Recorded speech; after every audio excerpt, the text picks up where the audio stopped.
support and offers of help that we have received from many of our friends in the international community. This has been communicated to us, to the different envoys and ambassadors here in the Philippines. Such strong relationships can only be beneficial to all involved. As I am here today addressing the legislature, allow me now to propose legislation that we would like you to pass in support of these programs. 1. National Government Right Sizing Program, a reform mechanism that seeks to enhance the government's institutional capacity to perform its mandate and to provide better services while ensuring optimal and efficient use of resources. Compared to previous government reorganization efforts, the NGRP will entail a comprehensive strategic review of the functions, operations, organization, system, and processes of the different agencies, and massive and transformational initiatives in agencies concerned, such as mergers, consolidations, splitting, transfer, and even the abolition of some offices. The right-sizing efforts will also involve the conduct of a comprehensive strategic review of functions, programs, and projects that will cut across various agencies. Number 2, a budget modernization bill. This seeks to institutionalize a cash-based budgeting system under Executive Order number 91, Series 2019, to strengthen fiscal discipline in the allocation and use of budget resources by ensuring that every peso budgeted by the government would lead to the actual delivery of programs and projects. The full implementation of the CBS is timely and vital as the government executes response and recovery plans post-pandemic. Number 3, Tax Package 3 Valuation Reform Bill. This bill provides for the A, establishment of real property values and valuation standards across the country, and B, the development of real property information system that provides for the database of all real property transactions and declarations in the country. Number 4, Passive Income and Financial Intermediary Taxation Act. This seeks to reform the taxation of capital income and financial services by redesigning the financial sector taxation into simpler, fairer, more efficient, and a revenue-neutral tax system. It also represents to adopt a regionally competitive tax system. Number 5, E-Government Act, which provides for the establishment of the E-Government Master Plan, which shall cover all e-government services and processes. Number 6, the Internet Transaction Act, or e-commerce law, which aims to establish an effective regulation of commercial activities through the Internet or electronic means to ensure that consumer rights and data privacy are protected, innovation is encouraged, fair advertising practices and competition are promoted. Online transactions are secured, intellectual property rights are protected, and product standards and safety are observed. Number 7, Government Financial Institutions Unified Initiatives to Distressed Enterprises for Economic Recovery. This seeks to provide financial assistance to distressed enterprises critical to economic recovery through programs and initiatives to be implemented by the Land Bank of the Philippines, the Development Bank of the Philippines, and the Philippine Guarantee Corporation for purposes of addressing liquidity or solvency problems of MSMEs and strategically important industries to encourage their continued operation and maintain employment. Number 8, the establishment of a Medical Reserve Corps. Establishes a Medical Reserve Corps under the Health and Emergency Management Bureau of the DOH. The MRC shall be composed of licensed physicians, medical students who have completed their 4 years of medical courses, graduates of medicine, registered nurses, licensed and licensed allied health professionals. Number 9, National Disease Prevention Management Authority. This bill seeks to create the Center for Disease Prevention and Control attached to the DOH. Number 10, the creation of the Plurality Institute of the Philippines. This will create the Plurality Science and Technology Institute of the Philippines as an attached agency of the DOST. All offices and units under the DOST with functions related to virology shall now be transferred to the Virology Institute of the Philippines. Number 11, the Department of Water Resources.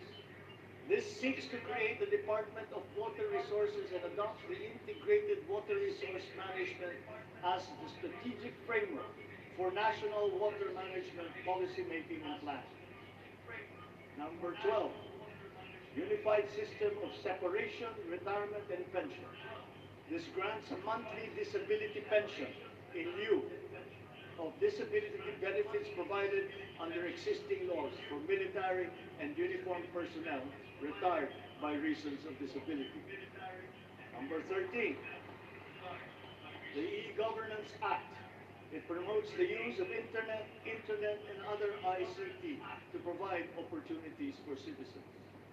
Number 14, the National Land Use Act.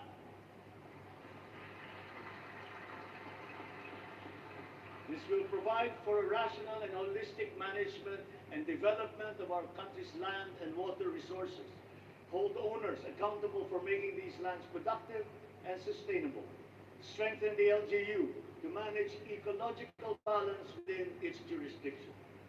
It also provides for land use and physical planning framework as a mechanism in determining policies and principles to implement this legislative measure. Number 15, the National Defense Act. This seeks to amend the antiquated National Defense Act of 1935 to provide for a change in the military structure of the armed forces of the Philippines that is more responsive to current and future non-conventional security threats to the country's territorial integrity and national sovereignty. Number 16, Mandatory Reserve Officers Training Corps and National Service Training Program. This seeks to reinstitute the ROTC program as a mandatory component of senior high school programs, grades 11 and 12, in all public and private tertiary level educational institutions. The aim is to motivate, train, organize, and mobilize students for national defense preparedness, including disaster preparedness and capacity building for risk-related situations.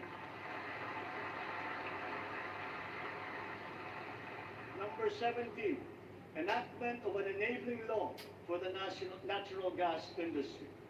This seeks to foster the development of the midstream natural gas industry in a bid to strengthen Philippine energy security by diversifying the country's primary sources of energy and promoting the role of natural gas as a complementary fuel to variable renewable energy. Number 18, amendments to the Electric Power Industry Reform Act, or Apila. This aims to improve the implementation of the law's provisions and enhance its effectiveness to address the high cost of electricity, alleged market pollution, and insufficient power supply.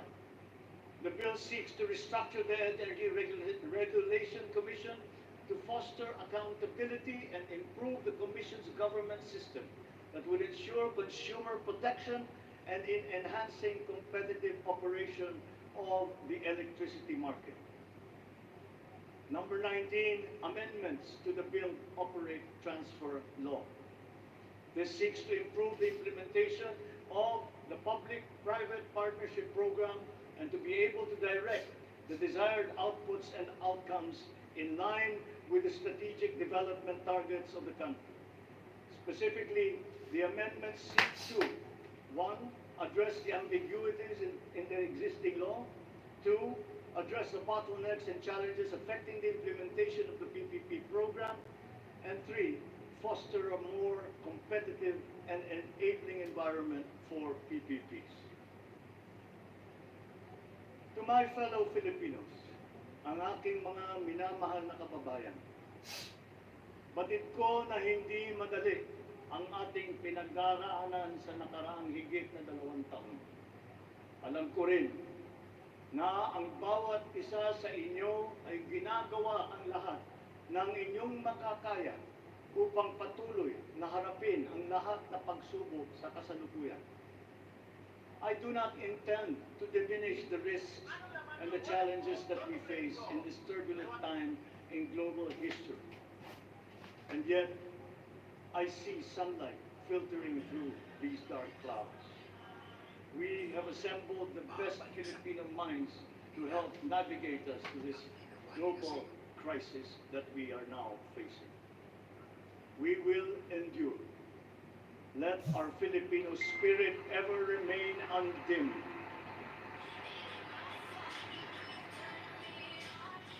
I know this in my mind.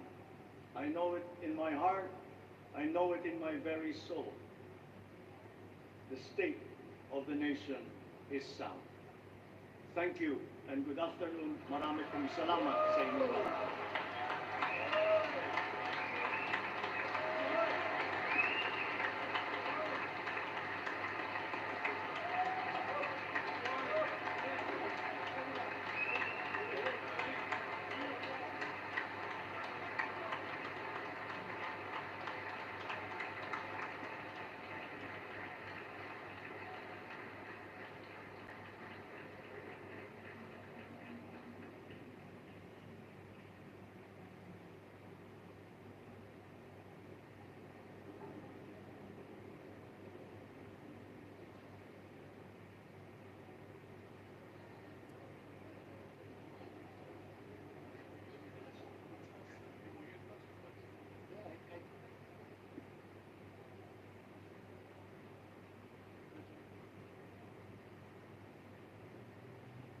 Ladies and gentlemen, on the part of the Senate, the joint session is adjourned.